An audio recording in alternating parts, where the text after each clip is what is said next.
Shalom sahabat yang dikasihi oleh Tuhan Yesus.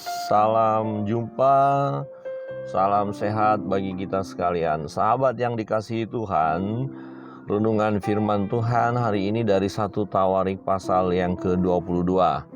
Kita melihat bagaimana Salomo akan membangun rumah Tuhan dan didukung sepenuhnya oleh Raja Daud ayahnya. Bahkan Daud telah mempersiapkan segala sesuatu. Dan ada pesan yang disampaikan oleh Raja Daud kepada pembesar-pembesar, kepada umat untuk mendukung pembangunan rumah Tuhan. Temanya saya beri adalah mendukung pekerjaan Tuhan. 1 Tawarik pasal 22 ayat 17-19 berbunyi demikian.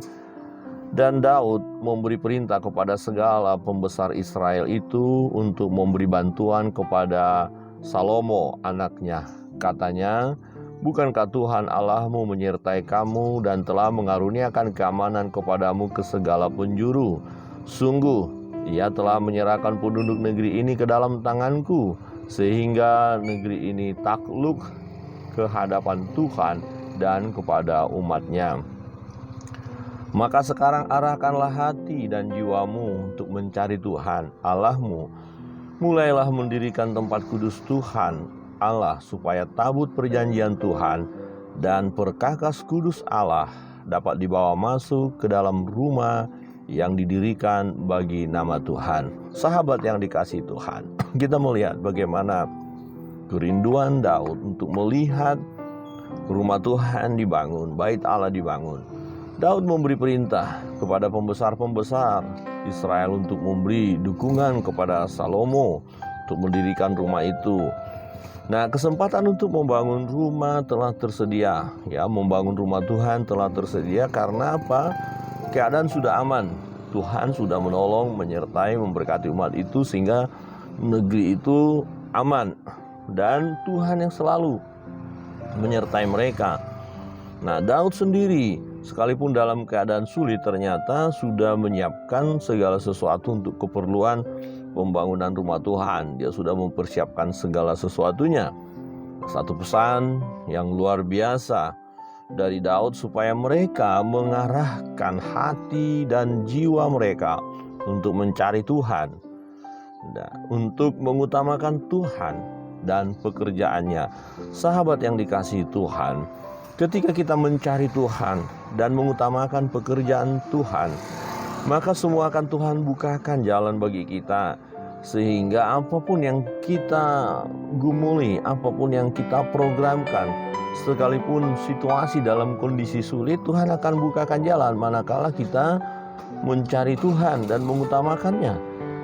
Daud dalam hidupnya sungguh luar biasa. Dia memprioritaskan hidupnya untuk Tuhan. Bahkan di masa tuanya dia sepenuh hati, sepenuh kekuatan, sepenuh jiwa, bahkan sepenuh keberadaannya, hartanya dia persembahkan untuk pekerjaan Tuhan, untuk pendirian bait Allah itu. Sahabat yang dikasihi Tuhan, marilah kita dalam pola perjalanan hidup kita terus mengutamakan Tuhan dan pekerjaan Tuhan. Maka segala sesuatu yang kita lakukan tidak ada yang sia-sia. Ya, jangan kecewa, jangan bersedih, jangan putus asa kalau kita melihat sepertinya keadaan sulit, keadaan susah. Tetapi ketika kita mencari wajah Tuhan dan mencari kehendak Tuhan serta mengikuti kehendak Tuhan, maka semuanya akan berjalan dengan baik. Sahabat yang dikasihi Tuhan, tidak ada yang sia-sia yang kita lakukan di dalam Tuhan.